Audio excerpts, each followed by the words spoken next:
तो आइए स्टूडेंट, स्वागत है आपका विजय स्टडी पॉइंट में। और आज के इस वीडियो में मैं आप सभी को क्लास 10th इकोनॉमिक्स का अध्याय 2 जिसका नाम है राज्य एवं राष्ट्र की आय, ठीक है स्टूडेंट, यानी कि राज्य एवं राष्ट्र की आय के जितने भी ऑब्जेक्टिव और सब्जेक्टिव प्रश्न होगा, ठीक है स्टूडेंट, इसे मैं वन शॉट में समाप्त करने वाला हूं, ठीक है। इससे पहले वाले वीडियो में ना मैं इकोनॉमिक्स के अध्याय 1 के प्रश्न उत्तर को ना फुल एक्सप्लेनेशन के साथ हर एक प्रश्न को समाप्त कर दिया है, ठीक है स्टूडेंट। अगर अभी तक आप लोगों ने नहीं देखा है तो जाइए इसी वीडियो के डिस्क्रिप्शन में उसका लिंक दिया गया होगा, ठीक है स्टूडेंट, उसे क्लिक कीजिए और देख लीजिए। अगर आप मेरे इस चैनल पर नए हैं स्टूडेंट तो चैनल को सब्सक्राइब कर लीजिएगा, क्योंकि इकोनॉमिक्स का जितना भी प्रश्न उत्तर है ना स्टूडेंट, वो आपको एक के बाद एक, ठीक है स्टूडेंट, आपको समय पर मिल जाएगा, ठीक है। साथ ही साथ जितने भी सब्जेक्ट है ना, अदर सब्जेक्ट, उसके भी प्रश्न उत्तर आप लोगों को इस चैनल पर देखने को मिल जाएगा। इसलिए चैनल को सब्सक्राइब कर लें और वीडियो को अंत तक जरूर देखें स्टूडेंट। देखिए स्टूडेंट, राज्य एवं राष्ट्र की आय का जो ऑब्जेक्टिव प्रश्न है बुक वाला, वो यहाँ पर है, इस प्रकार है, ठीक है। आप देख सकते हैं, पहले मैं क्या करूँगा, इनके जितने भी ऑब्जेक्टिव प्रश्न होगा, जैसे कि यहाँ पर आप देख सकते हैं ऑब्जेक्टिव वो रिक्त स्थान को भरने वाला, साथ ही साथ अगर आप इधर देखेंगे तो यहाँ सही गलत वाला प्रश्न, फिर क्या है यहाँ पर संक्षिप्त, जिसे हम लोग फुल फॉर्म भी कहते हैं, ये वाला, फिर लघु उत्तरीय प्रश्न, फिर दीर्घ उत्तरीय प्रश्न, जितने भी है ना, इसे मैं फुल एक्सप्लेनेशन के साथ हर एक चीज़ को बारीकी से समझाकर समाप्त करने वाला हूँ, ठीक है। आप यहाँ पर देख सकते हैं कि किस प्रकार मैं आप लोगों के लिए फुल स्टॉप जो है ना वो लाया हूँ, यानी कि टोटल आपको एक ही वीडियो में मिल जाएगा। इसलिए आप लोग वीडियो के अंत तक जरूर देखें और चैनल को सब्सक्राइब कर लें, ताकि हर एक वीडियो जो है कि समय रहती आपको मिल जाएगा। आइए स्टूडेंट, अब हम लोग स्टार्ट करते हैं पहला प्रश्न से। पहले आप लोग ये समझ लीजिए कि वस्तुनिष्ठ प्रश्न को ही हम लोग ऑब्जेक्टिव क्वेश्चन कहते हैं, ठीक है। ऑब्जेक्टिव क्वेश्चन तो हम लोग कई बार बोल देते हैं, लेकिन उसका हिंदी नाम क्या होता है ये हम लोग नहीं बोल पाते हैं। तो इसका हिंदी नाम होता है वस्तुनिष्ठ प्रश्न, जिसके 4 विकल्प दिए जाते हैं, ठीक है। आइए, अगर आप हर एक वीडियो को ना एक के बाद एक देखिएगा ना, तो गारंटी है कि आप इकोनॉमिक्स में अच्छा नंबर लेकर आ जाइएगा, ठीक है स्टूडेंट। देखिए यहाँ पर है सही विकल्प को चुने, यानी कि सही विकल्प को चुनना है। देखिए क्या है पहला प्रश्न हम लोगों का, कि सन 2008 से 9 के अनुसार, सन 2008 से 9 के अनुसार भारत की औसत प्रति व्यक्ति आय है, यानी कि प्रति व्यक्ति आय कितना था 2008 से 9 के अनुसार। प्रति व्यक्ति आय का अर्थ हुआ कि हर एक व्यक्ति साल में कितना रुपए कमाता है, ठीक है, वही हुआ प्रति व्यक्ति आय। 22,553 रुपया, या फिर 25,494 रुपया, 6,610 रुपया, या फिर घर नंबर 54,850 रुपया। बोलिए स्टूडेंट कि 2008 से 9 के अनुसार भारत की औसत प्रति व्यक्ति आय क्या था। तो आप लोग याद रखेंगे कि 25,494 रुपया था, ठीक है। आप लोग को समझ में आ गया। अब आइए दूसरा नंबर प्रश्न देखिए क्या कहता है। भारत में वित्तीय वर्ष कहा जाता है, भारत में वित्तीय वर्ष कब से कब तक को कहा जाता है स्टूडेंट? 1 जनवरी से 31 दिसंबर तक, या फिर 1 जुलाई से 30 जून तक, ग नंबर 1 अप्रैल से 31 मार्च तक, या फिर 1 सितंबर से 31 अगस्त तक। तो याद रखिएगा स्टूडेंट, वित्तीय वर्ष जो है वो जो होता है ना हम लोग का 1 अप्रैल से 31 मार्च तक होता है। आप लोग कभी कभी बैंक वगैरह में या फिर कहीं पर भी सुनते होंगे मार्च क्लोजिंग, वो जो मार्च क्लोजिंग जो सुनते हैं ना, वो वही चीज़ है यहाँ पर स्टूडेंट, इसी वही चीज़ होता है वित्तीय वर्ष, ठीक है। आप लोग सुनते होंगे ना कि मार्च क्लोजिंग चल रहा है, ये काम नहीं हो पा रहा है, वो काम नहीं हो पा रहा है, वही होता है वित्तीय वर्ष, ठीक है। आप लोग को समझ में आ गया। वित्तीय वर्ष आप लोग याद रख लीजिए, कई बार एग्जाम में पूछे जाते हैं, और ये डेट तो आप लोगों को याद रखना ही है, क्योंकि नॉर्मल लाइफ में भी इसका प्रयोग होता है। 1 अप्रैल से 31 मार्च तक वित्तीय वर्ष हम लोग इसे कहते हैं, ठीक है। आप लोग को समझ में आ गया। चलिए तीसरा नंबर प्रश्न को देखिए क्या है, कि भारत में किस राज्य का प्रति व्यक्ति आय सर्वाधिक है। भारत के अंतर्गत जितने भी राज्य है ना, उसमें प्रति व्यक्ति आय किसका सबसे ज़्यादा है, ठीक है। सबसे ज़्यादा किसका है तो याद रखेंगे आप लोग कि गोवा का प्रति व्यक्ति आय सबसे ज़्यादा है, ठीक है। सबसे कम किसका स्टूडेंट, तो बीमारू राज्य का ट्रिक आप लोग पढ़े होंगे, नहीं पढ़े हो तो मैं कभी बता दूंगा, ठीक है। बीमारू राज्य के अंतर्गत जो राज्य आएगा ना, उसका प्रति व्यक्ति आय बहुत ही कम है, ठीक है। तो भारत में सर्वाधिक पूछ रहा है ना, यानी कि सबसे ज़्यादा प्रति व्यक्ति आय किस राज्य का है तो गोवा का है। अगर कभी मौका मिले तो गोवा का जो है ना बीच पर जरूर घूमिएगा स्टूडेंट, काफ़ी मज़ा आएगा, ठीक है। देखिए 4 नंबर का प्रश्न क्या कहता है, कि बिहार के किस जिले का प्रति व्यक्ति आय सर्वाधिक है? तो बिहार का जो है ना पटना जिला का आय सर्वाधिक है। ठीक है, यानी कि अगर कोई व्यक्ति यहाँ पर काम करेगा तो उसका प्रति व्यक्ति आय ज़्यादा होगा। अगर आप शिवहर में या फिर नालंदा में, गया में काम करते हैं तो आपको कम तनख्वाह दिया जाएगा, लेकिन पटना में ज़्यादा दिया जाएगा। ठीक है, आप लोग को समझ में आ रहा है? तो कमेंट करके बताइए कि यह सर समझ में पूरा तरीका से आ रहा है। 5 नंबर का प्रश्न देखिए क्या है कि उत्पादन एवं आय गणना विधि आर्थिक दृष्टिकोण से है। क्या है? तो आप लोग याद रखेंगे सहज भी है, वैज्ञानिक भी है और व्यावहारिक भी है, यानी कि उपयुक्त में से तीनों। इसका राइट आंसर हो जाएगा घ। जो हम लोग का उत्पादन एवं आय गणना विधि होता है ना, ये सहज भी है, वैज्ञानिक भी है और व्यवहारिक भी है। ठीक है, इसका राइट आंसर ये हो जाएगा। चलिए स्टूडेंट, अब हम लोग इनके जो रिक्त स्थान को भरने वाला प्रश्न है ना उसे देख लेते हैं। कई बार क्या होता है, ऑब्जेक्टिव में आपको रिक्त स्थान भरने वाला भी दे देगा और उसका 4 ऑप्शन नीचे दे देगा, यानी कि वो क्या भराएगा वो आपको उसी में टिक मार देना होता है। ठीक है, तो चलिए देखिए एक एक करके समझते हैं। रिक्त स्थानों की पूर्ति करना है, यानी कि जो खाली स्थान है उसे भरना है। बिहार की डैश डैश डैश प्रतिशत आबादी गरीबी रेखा के नीचे गुजर बसर कर रही है, यानी कि गरीबी रेखा से जो नीचे होता है ना, वो बिहार का कितना प्रतिशत आबादी इससे क्या कर रहा है, तो गुजर बसर कर रहा है। तो आप लोग याद रखेंगे 41.4%। ठीक है स्टूडेंट, आप लोग इस तरह से इसको भर लेंगे। एक बिहार में ना 41.4% आबादी जो है वो गरीबी रेखा से नीचे जो है क्या कर रहा है, अपना गुजारा बसारा कर रहा है। ठीक है, 2 नंबर का है कि उत्पादन आय एवं डैश डैश डैश एक चक्रीय समूह का निर्माण करती है। तो याद रखेंगे आप लोग व्यय होगा, यहाँ पर क्या होगा, व्यय। समझ में आ गया? उत्पादन आय एवं व्यय एक चक्रीय समूह का निर्माण करता है। समझ में आ रहा है ना? इस तरह से आप लोग इसको भरेंगे। फिर 3 नंबर का देखिए क्या है, राष्ट्रीय आय में वृद्धि होने से, जो हम लोग का राष्ट्रीय आय है, नेशनल इनकम है, राष्ट्रीय आय में वृद्धि होने से प्रति व्यक्ति आय में भी क्या होता है, तो वृद्धि होता है। जब राष्ट्रीय आय में वृद्धि होगा तो प्रति व्यक्ति आय में भी वृद्धि होगा। तो यहाँ पर क्या भरा जाएगा, तो यहाँ पर भराएगा स्टूडेंट वृद्धि। ठीक है, आप लोग इस तरह से वृद्धि को भर लेंगे यहाँ पर। यानी कि जब राष्ट्रीय आय, जब नेशनल इनकम में वृद्धि होगा ना, तो हर एक व्यक्ति का आय में भी वृद्धि होगा, क्योंकि कहीं ना कहीं व्यक्ति का आय में वृद्धि होगा तब राष्ट्रीय आय में भी वृद्धि होगा। दोनों एक दूसरे का पूरक है। ठीक है, तो यहाँ पर वृद्धि भरेंगे। 4 नंबर का है प्रश्न कि राष्ट्रीय आय एवं प्रति व्यक्ति आय में वृद्धि होने से डैश डैश की पूर्ति होती है। तो किसकी पूर्ति होती है, तो विकास की पूर्ति होती है। किसकी पूर्ति होती है, विकास। हम यहाँ लिख देते हैं विकास। ठीक है स्टूडेंट, विकास की क्या होती है, पूर्ति होती है। जब राष्ट्रीय आय, ठीक है, राष्ट्रीय आय एवं प्रति व्यक्ति आय में वृद्धि होने से विकास की पूर्ति होती है। समझ में आ गया? यहाँ विकास नहीं लिखा था इसीलिए नीचे लिख दिया कि पूर्ति होती है। अब देखिए 5 नंबर में क्या है स्टूडेंट, बिहार में वर्ष 2008 से 9 के बीच, कब से कब के बीच, याद रखेंगे 2008 से 9 के बीच कुल घरेलू उत्पाद, जो कुल घरेलू उत्पाद होता है वो डैश डैश प्रतिशत हो गया। यानी कितना प्रतिशत हो गया, तो 11.03% हो गया। समझ में आ गया स्टूडेंट? ये मैं जितना भी रिपोर्ट बता रहा हूँ ना, ये आपके बुक के अकॉर्डिंग ही बता रहा हूँ। ठीक है, तो आप लोग याद रखेंगे, हर एक चीज़ को याद रखेंगे। अगर समझ में आ रहा है स्टूडेंट तो चैनल को एक बार सब्सक्राइब जरूर कर लेंगे। ठीक है, साथ ही साथ अपने प्यारे प्यारे दोस्तों जो आपको स्कूल में हमेशा परेशान करते रहता है उसे भी शेयर करेंगे। ठीक है स्टूडेंट, चलिए अब देखिए 3 नंबर में क्या है, सही गलत वाला प्रश्न है, इसे अब हम लोग देख लेते हैं। क्या है पहला प्रश्न, देखेंगे हम लोग कि राष्ट्रीय आय, एक जो हम लोग का राष्ट्रीय आय होता है, नेशनल इनकम होता है ना, वही राष्ट्रीय आय एक दिए हुए समय में किसी अर्थव्यवस्था की उत्पादन शक्ति को, क्या है, उत्पादन शक्ति को मापती है। क्या ये बात सत्य है स्टूडेंट? तो ये बात बिल्कुल सत्य है, इसलिए आप लोग इसे सही टिक लगा लेंगे। ठीक है, ये समझ में आ गया?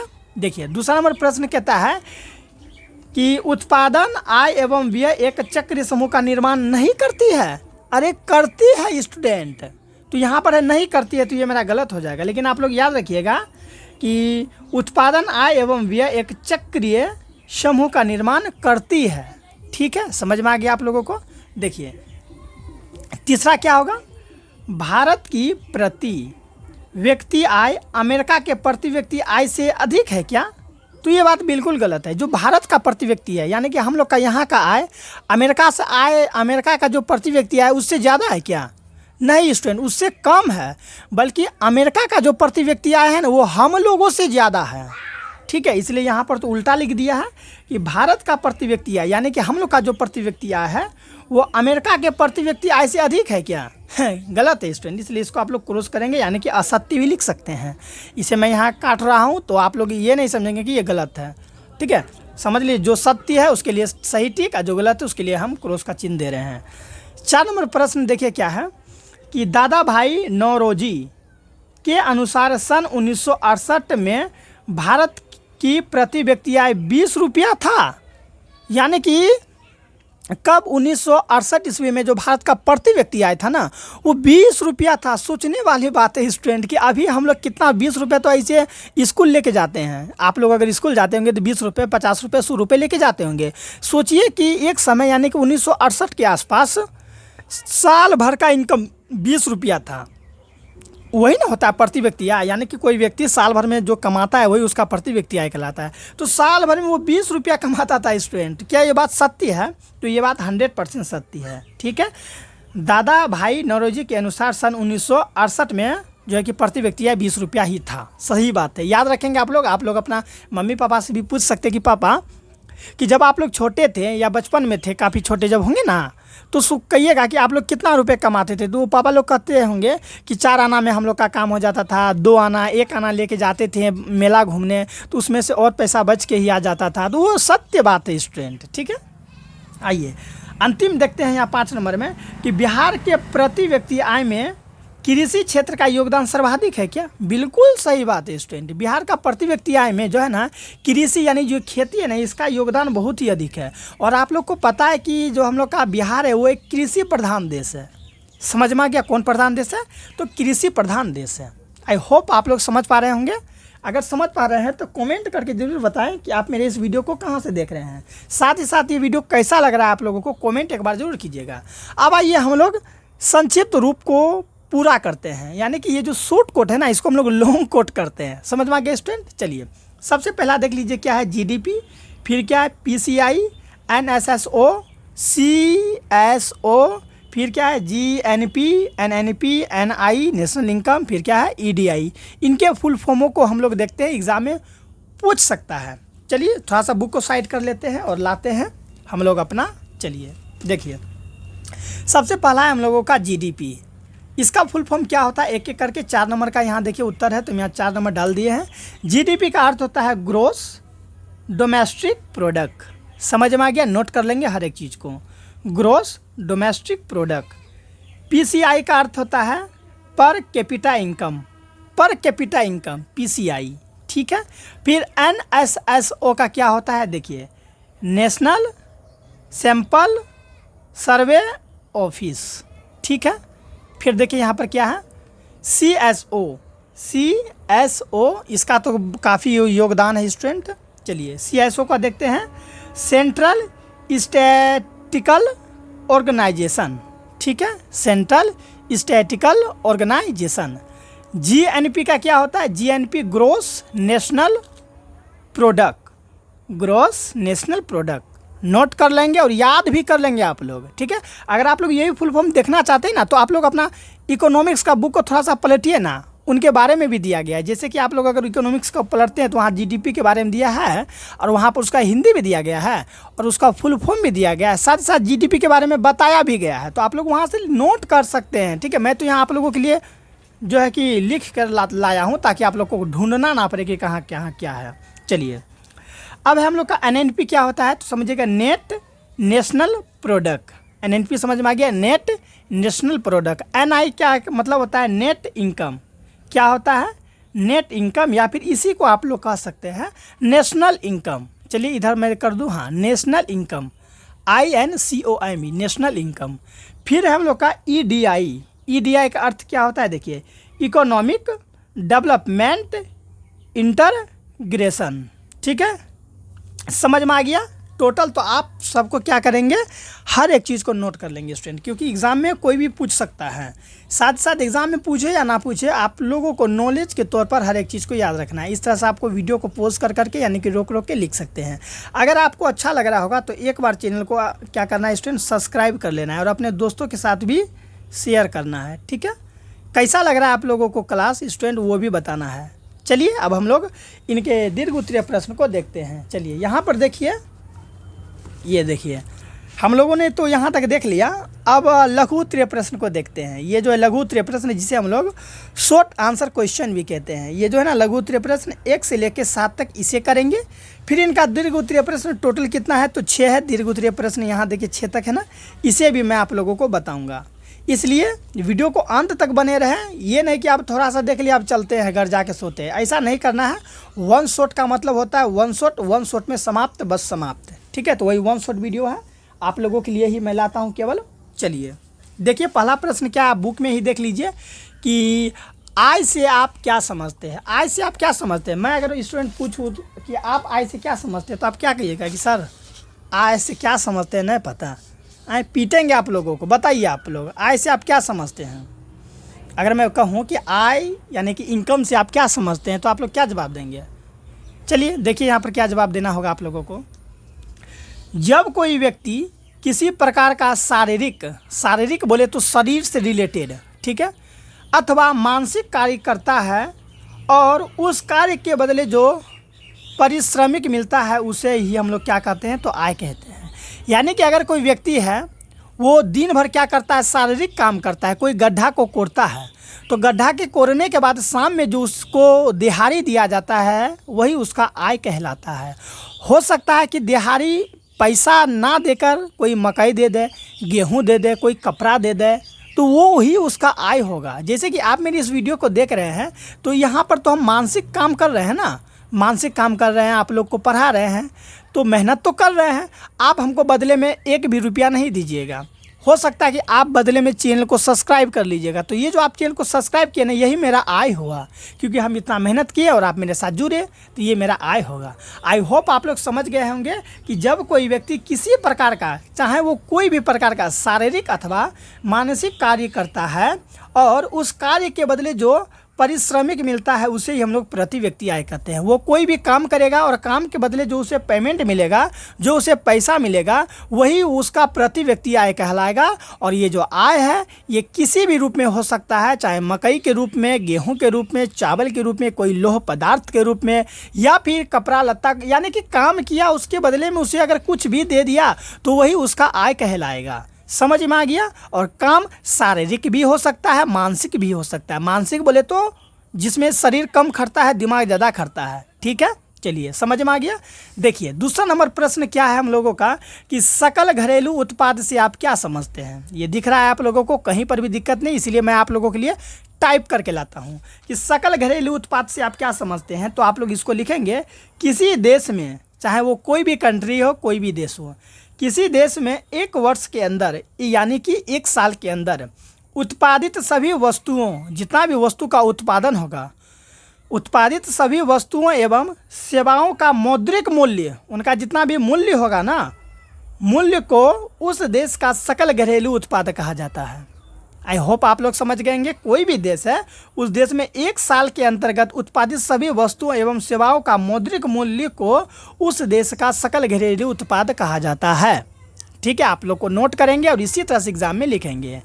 तीसरा प्रश्न है हम लोगों का कि प्रति व्यक्ति आय क्या होता है, यानी कि हर एक व्यक्ति की कमाई कितना है। मैं इसे अभी समझाऊंगा ना, तो आप लोग कहिएगा सर मज़ा आ गया। देखिए प्रति व्यक्ति आय किसी देश की, चाहे वो देश कोई भी हो, अमेरिका हो, पाकिस्तान हो, न्यूयॉर्क हो, इंडिया हो, या फिर श्रीलंका हो, किसी देश की राष्ट्रीय आय, जो देश का कुल कमाई है, राष्ट्रीय आय में कुल जनसंख्या से भाग देने पर जो भागफल आता है, उसे ही हम लोग प्रति व्यक्ति आय कहते हैं।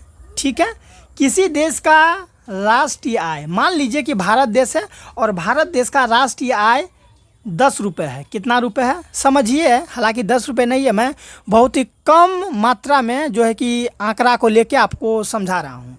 किसी देश का राष्ट्रीय आय, मान लेते हैं कि भारत देश का राष्ट्रीय आय 10 रुपये है। कितना रुपये है, 10 रुपये है। ठीक है, और कुल जनसंख्या, मान लीजिए कि भारत देश में 2 आदमी रह रहा है। कितना आदमी रह रहा है, भारत देश में मात्र 2 ही आदमी रह रहा है। ठीक है, आज जो भाग देने पर, यानी कि देश का कुल कमाई यही है ना, राष्ट्रीय आय वही हुआ ना। राष्ट्रीय आय में देश का कुल जनसंख्या, मान लीजिए देश का कुल जनसंख्या 2 है, तो इसको जब आप भाग दीजिएगा तो 2 पंचे 10, 5 बार में कटा, तो 5 आया ना भागफल, तो जो भागफल आता है उसे ही हम लोग प्रति व्यक्ति आय कहते हैं। यानी कि भारत का राष्ट्रीय आय प्रति व्यक्ति आय 5 रुपये होगा।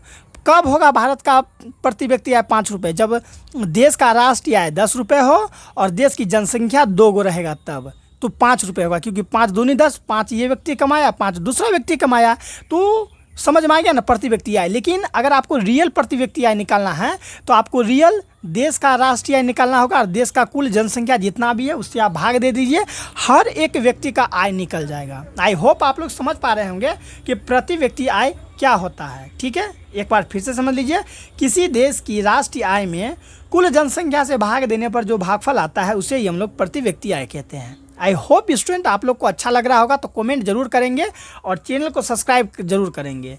4 नंबर का प्रश्न देखेंगे क्या है, चलिए देखिए क्या है कि भारत में सर्वप्रथम बोले तो सबसे पहले राष्ट्रीय आय की गणना, जो राष्ट्रीय आय है उसकी गणना कब और किनके द्वारा किया गया था। यानी कि कब किया गया था, टाइम भी पूछ रहा है और किनके द्वारा किया गया है ये भी पूछ रहा है। तो आप लोग इसको इस तरह से जवाब देंगे कि भारत में सर्वप्रथम यानी कि सबसे पहले राष्ट्रीय आय की गणना 1868 ईस्वी में दादा भाई, नाम याद रखेंगे, दादा भाई नौरोजी के द्वारा की गई थी। यानी कि कब की गई थी, 1668 जो है कि ईस्वी में किया गया था, 1868 ईस्वी में किया गया था, और जो है कि दादा भाई नौरोजी के द्वारा किया गया था, जिसमें कि ये पता चला कि 20 रुपये है क्या, तो राष्ट्रीय ये प्रति व्यक्ति आय।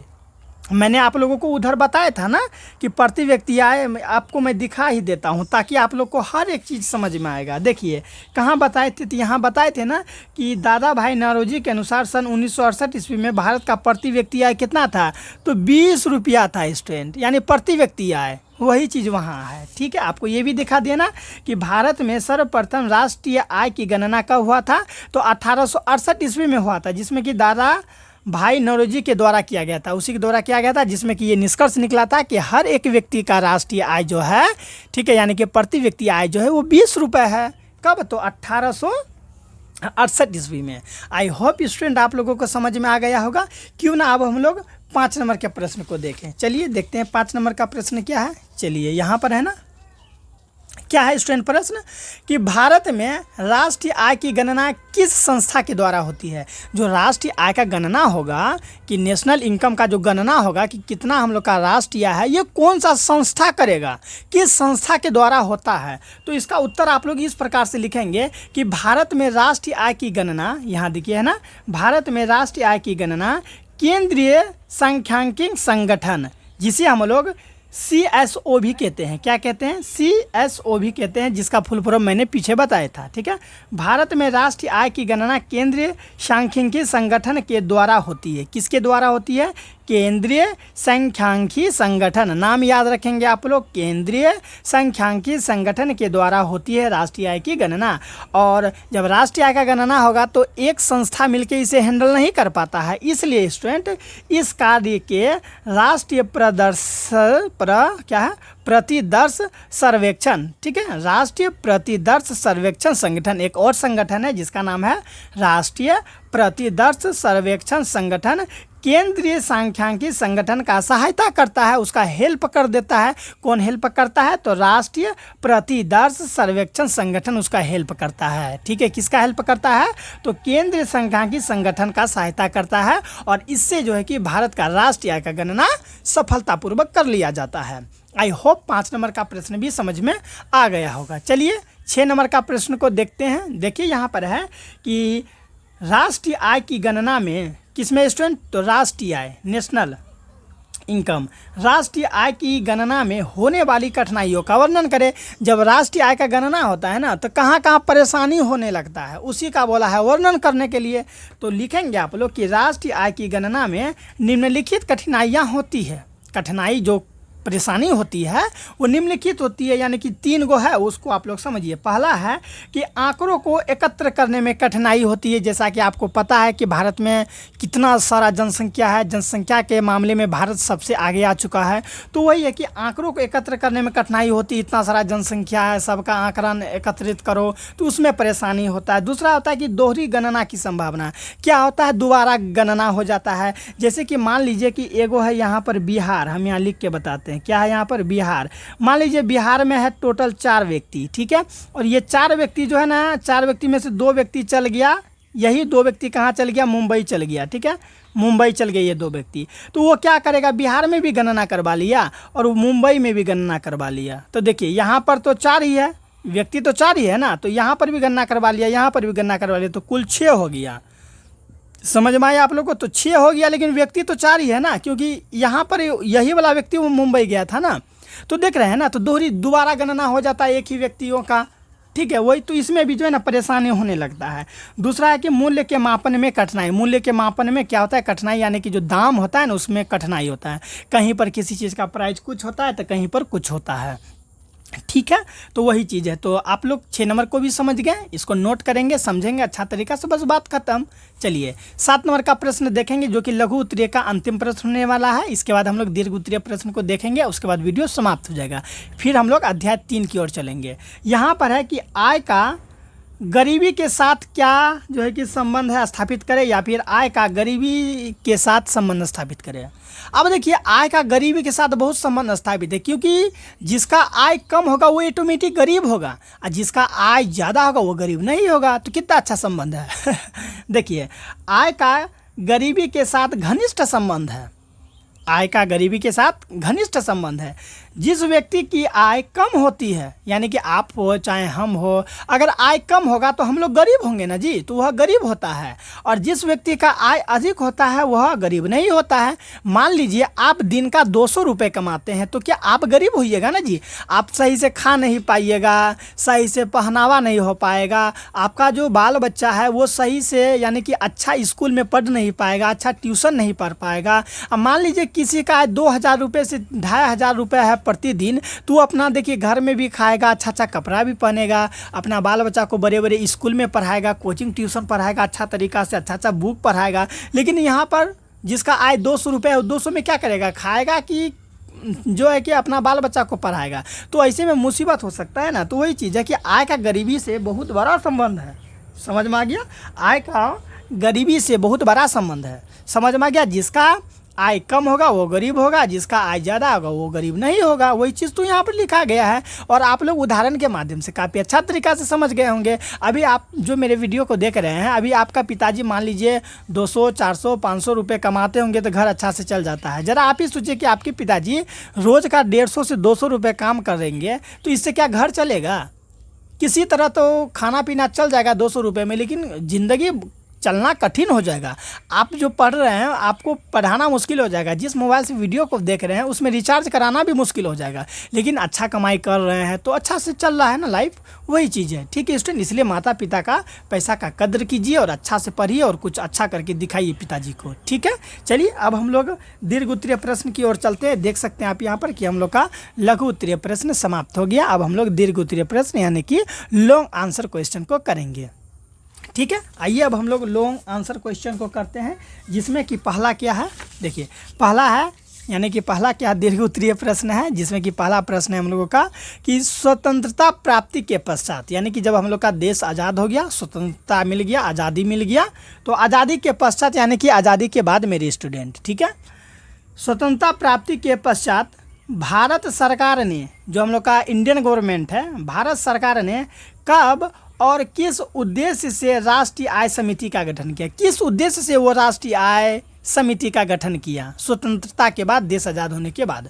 तो आप लोग यहाँ देखेंगे, समझेंगे कि स्वतंत्रता प्राप्ति के बाद भारत सरकार ने अगस्त 1949 ईस्वी में प्रोफेसर PC महालनोबिस की अध्यक्षता में, किसके अध्यक्षता में? तो याद रखेंगे नाम आप लोग, प्रोफेसर PC महालनोबिस की अध्यक्षता में राष्ट्रीय आय समिति का गठन किया, ठीक है, गठन किया। यहाँ तक तो देख लिए हैं, जिसका उद्देश्य भारत की राष्ट्रीय आय के संबंध में अनुमान लगाना था। तो इस तरह से दीर्घ उत्तरीय का पहला प्रश्न समाप्त होता है, ठीक है स्टूडेंट। आप लोगों को समझ में आ गया होगा। तो आइए अब हम लोग दूसरा नंबर का प्रश्न देखते हैं। देखिए स्टूडेंट, दूसरा नंबर का प्रश्न क्या है कि राष्ट्रीय आय की परिभाषा दे। जो राष्ट्रीय आय है उसका परिभाषा देना है, एवं इसकी गणना की प्रमुख विधि कौन सी है? इसका जो गणना है, इसको जो हम लोग गिनते हैं, इसकी प्रमुख विधि कौन कौन सा है उसके बारे में बताना है। तो चलिए हम लोग यहाँ परिभाषा देते हैं पहले, यानी कि 2 प्रश्न है। पहला राष्ट्रीय आय का परिभाषा देंगे, फिर इसकी गणना की प्रमुख विधि कौन सा है उसके बारे में बताएंगे। देखिए, किसी देश में एक वर्ष में यानी कि एक साल में उत्पादित वस्तुओं एवं सेवाओं के कुल मूल्य को, जितना भी वस्तु का उत्पादित होगा एवं सेवा का उत्पादित होगा, उसका कुल मूल्य को राष्ट्रीय आय कहा जाता है। उसी को हम लोग क्या कहेंगे स्टूडेंट, तो राष्ट्रीय आय कहते हैं। राष्ट्रीय आय की गणना की मुख्य रूप से 3 विधि है। जो राष्ट्रीय आय का गणना करेंगे ना, उसका मुख्य रूप से कितना विधि है, तो 3 विधि है। कौन कौन विधि है, तो आइए देख लेते हैं। पहला है आय गणना विधि। आय गणना विधि के माध्यम से हम लोग राष्ट्रीय आय की गणना करते हैं। दूसरा है व्यय गणना विधि के माध्यम से भी करते हैं, और तीसरा है उत्पादन गणना विधि। ठीक है, 3 विधि होता है, तीनों विधि यहाँ लिख दिए। अब तीनों के बारे में हम लोग जानेंगे। सबसे पहला है कि आय गणना विधि। आय गणना विधि में क्या होता है, तो आप लोग देखिए कि जब राष्ट्र के यानी कि देश के, जब राष्ट्र के व्यक्तियों की आय के आधार पर, यानी कि राष्ट्र का व्यक्ति का कितना आय है, आय के आधार पर राष्ट्रीय आय की गणना की जाती है, तो उस गणना विधि को आय गणना विधि कहा जाता है। ठीक है, आय गणना विधि किसे कहा जाता है, आप लोगों को समझ में आ गया होगा। अब आइए हम लोग देखते हैं व्यय गणना विधि। कौन गणना विधि स्टूडेंट, तो व्यय गणना विधि कि जब राष्ट्र के व्यक्तियों की व्यय, जब राष्ट्र के व्यक्तियों की व्यय के आधार पर राष्ट्रीय आय की गणना, यानी व्यय जो जितना वो पैसा का व्यय किया, खर्च किया, ठीक है, व्यय है ना, यहाँ पर व्यय के आधार पर राष्ट्रीय आय की गणना की जाती है, तो उस गणना विधि को व्यय गणना विधि कहा जाता है। ठीक, फिर तीसरा है कि उत्पादन गणना विधि स्टूडेंट कि जब राष्ट्र के व्यक्तियों की उत्पादन के आधार पर राष्ट्रीय आय की गणना की जाती है, तो उस गणना विधि को उत्पादन गणना विधि कहते हैं। देखें ना स्टूडेंट, कितना इजी था। आप क्या करेंगे, सभी को पहले सुंदर राइटिंग में लिख लेंगे, उसके बाद आप 1 से 2 बार जब पढ़ेंगे ना, तो आपको पूरा याद हो जाएगा। ये मैं आपसे वादा कर रहा हूँ कि आपको पूरा याद हो जाएगा। ठीक है, तो क्यों, जब याद हो ही जाएगा तो क्यों ना आप इसे याद कर लेंगे। चलिए तीसरा नंबर का प्रश्न को देखते हैं काफ़ी अच्छा तरीका से, कि प्रति व्यक्ति आय और राष्ट्रीय आय में अंतर लिखे। जो प्रति व्यक्ति आय होता है, यानी कि हर एक व्यक्ति का जो आय होता है वो, और राष्ट्रीय आय जो नेशनल इनकम होता है, जो राष्ट्रीय आय होता है, उसमें अंतर बोला है स्पष्ट करने। तो अंतर बोला स्पष्ट करने, तो अंतर कहाँ से लिखिएगा, तो दोनों का डिफिनेशन लिख दीजिए, हो गया। देखिए, राष्ट्रीय आय दे के लिखेंगे कि किसी देश में एक वर्ष में, कोई देश है वहाँ पर एक वर्ष में उत्पादित सभी वस्तुओं एवं सेवाओं के कुल मूल्य को राष्ट्रीय आय कहते हैं। यानी कि एक साल के अंदर, किसके, एक साल के अंदर जितना भी वस्तु का उत्पादन होगा एवं सेवा का उत्पादन होगा, उसका कुल मूल्य को ही जो है ना हम लोग क्या कहते हैं, तो राष्ट्रीय आय कहते हैं। ठीक है, अब प्रति व्यक्ति आय क्या होता है, तो एक साल के अंदर एक व्यक्ति कितना रुपए जो है कि कमाता है, वही हम लोग का क्या होता है, तो प्रति व्यक्ति आय होता है। या फिर आप उसे अलग डिफिनेशन के माध्यम से लिख सकते हैं कि राष्ट्रीय आय में, जो देश का राष्ट्रीय आय है, देश के राष्ट्रीय आय में कुल जनसंख्या से, कुल जनसंख्या जितना भी, जैसा कि मैंने अभी भाग दे के बताया था, कुल जनसंख्या से भाग देने पर जो भागफल आता है उसे ही हम लोग प्रति व्यक्ति आय कहते हैं। यानी देश का कुल जनसंख्या देख लीजिए कितना है, और देश का कुल राष्ट्रीय आय कितना है, दोनों में भाग दे दीजिए, तो जो भागफल आएगा वही मेरा प्रति व्यक्ति आय कहलाएगा। आई होप आप लोग समझ पा रहे होंगे स्टूडेंट। जब आप लोग ऑब्जेक्टिव और सब्जेक्टिव प्रश्न पर ज़्यादा पकड़ बना लेंगे ना, तो दीर्घ उत्तरीय प्रश्न कुछ है थरू, क्योंकि दीर्घ उत्तरीय में है क्या, जो लघु में आप लोग पढ़े उसी को थोड़ा बड़ा कर देना है। तो आप जब बुक पढ़ेंगे, ऑब्जेक्टिव पढ़ेंगे, रिक्त स्थान को भरने वाला पढ़ेंगे, सही गलत पढ़ेंगे, तो इससे क्या होगा, आप हर एक चीज़ को समझ पाएंगे। जब आप हर एक चीज़ को समझ पाएंगे तो अच्छा से लिख भी पाएंगे। तो वही चीज़ तो है दीर्घ उत्तरीय प्रश्न। मैं मानता हूं कि सबसे आसान अगर कोई प्रश्न है तो वो दीर्घ उत्तरीय प्रश्न है, क्योंकि दीर्घ उत्तरीय प्रश्न में आपको पूरा लिखना होता है, और पूरा आप तभी लिख पाएंगे जब आपको हर एक चीज़ याद रहेगा। तो आप जब बुक पढ़ते हैं या फिर कोचिंग स्कूल में पढ़ते हैं तो टीचर तो सब कुछ पढ़ाते हैं, तो आप अगर अच्छा से पढ़ते होंगे मन लगा के, तो वो आपके लिए ईजी लगने लगता होगा। लेकिन वही बच्चा जो पढ़ते पढ़ते थोड़ा इधर उधर घूमने चल गया, कहीं से इधर से उधर करने करने लगा, तो वो सब बच्चा को ना बहुत हार्ड लगने लगता है कि वो क्या लिखे नहीं लिखे, जबकि उसको सोचना चाहिए कि दीर्घ उत्तरीय प्रश्न में पूरा विवरण देना है, यानी कि स्टार्टिंग से अंत तक पूरी लिख देना है। उसमें पूछा कि प्रति व्यक्ति आय राष्ट्रीय आय में क्या अंतर है, तो आप जितना भी कुछ जानते हो उसके बारे में लिख दीजिए, पूरा में पूरा नंबर मिलेगा। और जो एसएसटी का बुक होता है उसमें ज़्यादा लिखना होता है, यानी कि जो ये एसएसटी का है, अगर आप एग्ज़ाम में दे रहे हैं तो आप अगर ज़्यादा से ज़्यादा नंबर लिखेंगे तो ज़्यादा से ज़्यादा लिखेंगे तो आपको ज़्यादा से ज़्यादा नंबर मिलेगा, यही रूल होता है। ठीक है, चलिए अब हम लोग बिना लेट किए हुए 4 नंबर का प्रश्न को समझते हैं। ठीक है स्टूडेंट, देखिए क्या है कि राष्ट्रीय आय, बार बार राष्ट्रीय आय ही पूछ रहा है। राष्ट्रीय आय में वृद्धि भारतीय विकास के लिए किस तरह लाभप्रद है, वर्णन करें। तो पहले मैं आपको समझा देता हूं कि राष्ट्रीय आय में वृद्धि भारतीय विकास के लिए किस तरह लाभप्रद है। तो लाभप्रद ही लाभप्रद है। जब राष्ट्र की आय में वृद्धि होगा तो भारत भी तो आगे बढ़ेगा, क्योंकि राष्ट्रीय आय में वृद्धि होगा तो प्रति व्यक्ति आय में वृद्धि होगा, और प्रति व्यक्ति आय में वृद्धि होगा तो हर एक व्यक्ति अच्छा से रहेगा, खाएगा, शिक्षा लेगा, यानी कि देश आगे बढ़ेगा कि नहीं बढ़ेगा। सोचिए कि अगर आपके इनकम में वृद्धि हो जाए, क्योंकि अगर आपके इनकम में भी वृद्धि होता है तो भी तो राष्ट्रीय आय में वृद्धि होगा। यानी कि अभी ऐसे समझिए आप कि अगर आप 200 रुपये रोज़ कमा रहे हैं और कल हो के आप 2000 रुपये रोज़ कमाने लगेंगे तो कितना अच्छा रहेगा। आप कितना अच्छा से रहिएगा, खाइएगा, पिएगा, यानी कि शिक्षा से लेकर हर कुछ आप अच्छा तरीक़ा से कर पाएंगे। वही चीज़ है कि राष्ट्र आय में जब वृद्धि होगा तो कि भारतीय विकास के लिए वो लाभप्रद नहीं है, तो लाभप्रद ही लाभप्रद है। तो उसका वर्णन करना है, तो आइए हम लोग वर्णन कर देते हैं। वर्णन है ना करना है। चलिए आप इसका उत्तर इस प्रकार से लिखेंगे कि किसी भी देश की राष्ट्रीय आय में उस देश के विकास में लाभप्रद होती है। क्या होती है? लाभप्रद होती है। भारत की राष्ट्रीय आय में वृद्धि होने पर ही भारतीय विकास के लिए लाभप्रद होगा। ठीक है, जैसा कि हम जानते हैं किसी भी देश के विकास के लिए जो भी प्रयास किए जाते हैं वह उस देश की सीमा क्षेत्र के अंदर रहने वाले लोगों के उत्पादकता या उनकी मौद्रिक आय को बढ़ाने के माध्यम से की जाती है। ठीक है, बढ़ाने के माध्यम से की जाती है।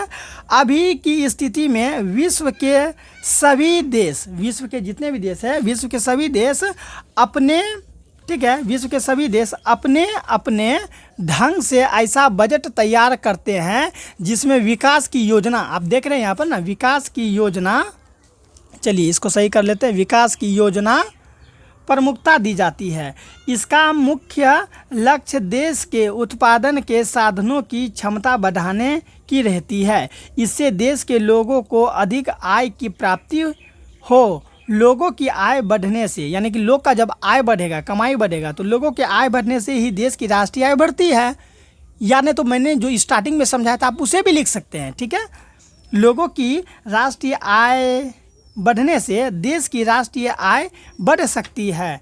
राष्ट्रीय आय बढ़ने से ही देश का विकास संभव होगा। जैसा कि अभी मैंने कहा था कि जब राष्ट्रीय आय बढ़ेगा तो लोगों का क्या होगा? देश का विकास होगा, लोगों का विकास होगा। अरे लोगों का विकास होगा तब ना देश का विकास होगा। फलतः शिक्षा, विज्ञान, प्रौद्योगिकी है ना, यहाँ पर शिक्षा, विज्ञान, प्रौद्योगिकी का मतलब वही टेक्नोलॉजी के क्षेत्र में पूंजी का निवेश हो सकेगा। जब आपके पास ज़्यादा से ज़्यादा पैसा रहेगा तब ना आप मान लीजिए कोई फैक्ट्री में, शिक्षा में या फिर टेक्नोलॉजी में पैसा को इन्वेस्ट कीजिएगा, और जब पैसा को इन्वेस्ट कीजिएगा तो आप ही को ज़्यादा से ज़्यादा इनकम मिलेगा। वही चीज़ यहाँ पर दिया गया है। ठीक है, पूंजी का निवेश हो सकेगा, इससे नए नए रोजगार का भी सृजन संभव हो सकेगा। ठीक है, इससे नए नए रोजगार का भी क्या हो पाएगा स्टूडेंट? तो सृजन हो सकेगा। अंतः तो इसका प्रभाव प्रति व्यक्ति आय पर पड़ेगा, और इसका प्रभाव किस पर पड़ेगा? तो प्रति व्यक्ति आय पर पड़ेगा, जिससे राष्ट्रीय आय भी प्रभावित होगा और राष्ट्रीय आय भी प्रभावित होगा। यानी कि प्रति व्यक्ति आय में जब वृद्धि होगा तो राष्ट्रीय आय भी प्रभावित होगा, और प्रति व्यक्ति आय जहाँ डाउन हुआ तो राष्ट्रीय आय भी क्या हो जाएगा? तो डाउन हो जाएगा, और हम लोग का देश उतना ज़्यादा आगे नहीं बढ़ेगा और हम लोग अविकसित देश के अंतर्गत आ जाएंगे। यानी कि अगर राष्ट्रीय आय बढ़ता है तो हम लोग विकसित देश कहलाएंगे, और राष्ट्रीय आय अगर नहीं बढ़ेगा तो हम लोग विकसित देश में नहीं आएंगे। ठीक है, भारत के राष्ट्रीय आय में वृद्धि होने से भारत विकसित देश के श्रेणी में आ सकेगा, और जब भारत का राष्ट्रीय आय बढ़ेगा तो विकसित देश में आएगा। अभी तो मैंने तुरंत ही कहा था। चलिए अब हम लोग आगे बढ़ते हैं, यानी कि 5 नंबर के प्रश्न को देखते हैं। देखिए 5 नंबर का प्रश्न क्या है कि विकास के प्रति, विकास समझते हैं ना, कोई चीज़ का विकास होता है, चाहे देश का विकास होता है, वही है। पहले मैं कह दूँ स्टूडेंट, अभी जो मैं 4 नंबर का प्रश्न बताया आप उसे क्या कीजिए, नोट कर लीजिए और 1 से 2 बार पढ़िए ना, आपको पूरा समझ में आ जाएगा, ठीक है। क्योंकि कई बार कोई जब लॉन्ग टाइप प्रश्न होता है ना, तो उसको शुरू से अंत तक समझने में स्टूडेंट को परेशानी हो जाता है। तो आप उसे 1 से 2 बार पढ़ेंगे ना, आपको लग गया कि पूरे समझ में ये आ गया, ठीक है। तो वही चीज़ है कि विकास के प्रति, तो आप 5 नंबर में है कि विकास के प्रति व्यक्ति आय, यानी कि प्रति व्यक्ति आय पर संक्षिप्त टिप्पणी दीजिए। विकास में हम लोग का विकास में जो कि प्रति व्यक्ति आय क्या करना है, उसका संक्षिप्त में लिखना है। तो चलिए लिखते हैं। देखिए यहाँ पर क्या है, किसी भी राष्ट्र की संपन्नता एवं विपन्नता वहाँ के लोगों की प्रति व्यक्ति आय से जानी जाती है। कौन देश कितना सक्सेस है, कौन देश कितना गरीब है, कौन देश कितना अमीर है, ये प्रति व्यक्ति आय के माध्यम से ही पता चलता है। यदि प्रति व्यक्ति आय निम्न होगा, यानी कि प्रति व्यक्ति आय अगर कम होगा, निम्न होगा, तो राष्ट्र विपन्न होगा, कमज़ोर होगा, ठीक है, गरीब होगा। जब प्रति व्यक्ति आय अधिक होगा, यानी कि हर एक व्यक्ति का आय ज़्यादा होगा, ठीक है, अधिक होगी, तो राष्ट्र संपन्न होगा। राष्ट्र जो है कि हम लोग का देश है वो क्या होगा स्टूडेंट, तो संपन्न होगा। प्रति व्यक्ति आय के समग्र रूप को ही राष्ट्रीय आय कहते हैं। और प्रति व्यक्ति आय का समग्र रूप यानी कि जब आप उसे कलेक्ट करके जमा करते हैं ना, तो ये राष्ट्रीय आय कहा जाता है, ठीक है। प्रति व्यक्ति आय में बढ़ोतरी होने से उत्पादन की मांग में बढ़ोतरी होगी, और क्या होगा, उत्पादन के मांग में भी क्या होगा, बढ़ोतरी होगा। इस मांग को पूरा करने के लिए उत्पादन का अधिकतम उत्पादन करना होगा, और उत्पादन का क्या करना होगा, अधिकतम उत्पादन करना होगा, जिससे आर्थिक विकास की प्रक्रिया तेज, रोजगार के अवसर बढ़ेंगे, और इससे रोजगार का अवसर भी बढ़ेगा, अधिक से अधिक आदमी को काम मिलेगा, ठीक है। आगे है पूंजी, ठीक है स्टूडेंट, यहाँ पर पूंजी लिख दिए हैं, यहाँ पूंजी होगा। चलिए, पूंजी का विनय होगा। जब आपके पास ज़्यादा से ज़्यादा पेमेंट होगा तो आप तब ना कहीं पर कोई चीज़ को इन्वेस्ट भी कीजिएगा। मान लीजिए आपके पास 5,000 रुपये है, तो 5,000 रुपये में क्या आप क्या सोचिएगा कि हम एक ट्रक का फैक्ट्री खोल लें या फिर कोई लोहा का फैक्ट्री खोल लें, कभी होगा। लेकिन आपके पास अगर 5 करोड़ रुपया है तो आपका मन में ये चीज़ चलेगा कि हाँ क्यों ना हम एक फैक्ट्री खोल ले। वही चीज़ है कि जब आपका पूंजी में विकास होगा, जब आपके पास अधिक से अधिक पूंजी होगा, तो इंसान के अंदर जो है ना, जो है कि निवेश करना शुरू हो जाएगा, ठीक है। वही चीज़ है, पूंजी का विनियोग होगा एवं बेहतर शिक्षा पा सकेगा, यानी कि बेहतर शिक्षा भी पा सकेगा, उसका विनियोग भी कर पाएगा, ठीक है, जिसके कारण राष्ट्रीय आर्थिक प्रगति की ओर बढ़ेगा। और हम लोग का जो देश है वो कहाँ बढ़ेगा, प्रगति की ओर बढ़ेगा। किसकी ओर बढ़ेगा, तो प्रगति की ओर बढ़ेगा। बिना उत्पादन, आगे देखिए यहाँ पर क्या है, बिना उत्पादन, चलिए, बिना उत्पादन को बढ़ाए प्रति व्यक्ति आय में वृद्धि नहीं हो सकती है, ठीक है स्टूडेंट। हर हाल में प्रति व्यक्ति आय को उच्च रखना होगा, यानी कि अगर देश को आगे बढ़ाना है, ठीक है, समाज को आगे बढ़ाना है, प्रति व्यक्ति आय को तो बढ़ाना ही होगा। अतः हम कह सकते हैं कि आर्थिक विकास में, ठीक है, आर्थिक विकास यानी से पैसे से रिलेटेड अगर विकास होना है, ठीक है, तो प्रति व्यक्ति आय अपनी महत्वपूर्ण भूमिका निभाती है, यानी कि प्रति व्यक्ति आय का बहुत ही बड़ा योगदान है देश को आगे बढ़ाने में, ठीक है। आर्थिक स्थिति वही हुआ कि अगर हम लोग चाहें कि पैसा से रिलेटेड जो भी हम लोग का अंदर में प्रॉब्लम है, अगर हम उसे दूर करना चाहें ना, तो प्रति व्यक्ति आय को बढ़ाना ही होगा, ठीक है स्टूडेंट।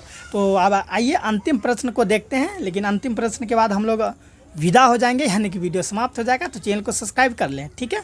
देखिए 6 नंबर का प्रश्न क्या है, क्या प्रति व्यक्ति यानी कि क्या प्रति व्यक्ति आय में वृद्धि राष्ट्रीय आय को प्रभावित करती है। प्रति व्यक्ति आय में वृद्धि राष्ट्रीय आय को प्रभावित करती है, कैसे नहीं करेगा स्टूडेंट। कितना सोचने वाली बात है, आप लोग खुद सोच सकते हैं। इतना जो अभी हमने बताया आप लोगों को, इससे आप खुद समझ सकते हैं कि प्रति व्यक्ति आय में जब वृद्धि होगा तो राष्ट्रीय आय में वृद्धि नहीं होगा, और जब राष्ट्रीय आय में वृद्धि होगा तो हम लोग का राष्ट्र आगे बढ़ेगा, तो प्रभावित करेगा स्टूडेंट, कैसे नहीं करेगा। तो वही चीज़ यहाँ पर हम लिखे कि हाँ, प्रति व्यक्ति आय में वृद्धि राष्ट्रीय आय को प्रभावित कर सकती है, यानी कि कर सकती है न, करेगी ही करेगी, करती है। किसी देश के प्रति व्यक्ति आय में वृद्धि होने से, कोई भी देश का प्रति व्यक्ति आय में वृद्धि होने से उसके राष्ट्रीय आय में भी वृद्धि होती है। यानी कि जब प्रति व्यक्ति आय में वृद्धि होगा तो ऑटोमेटिक राष्ट्रीय आय में वृद्धि होगा, और जब राष्ट्रीय आय में वृद्धि होगा तो वो देश को प्रभावित करेगा, ठीक है। इसलिए हम कह सकते हैं कि प्रति व्यक्ति आय में वृद्धि से राष्ट्रीय आय प्रभावित होती है, यानी कि उस पर इफेक्ट पड़ता है स्टूडेंट।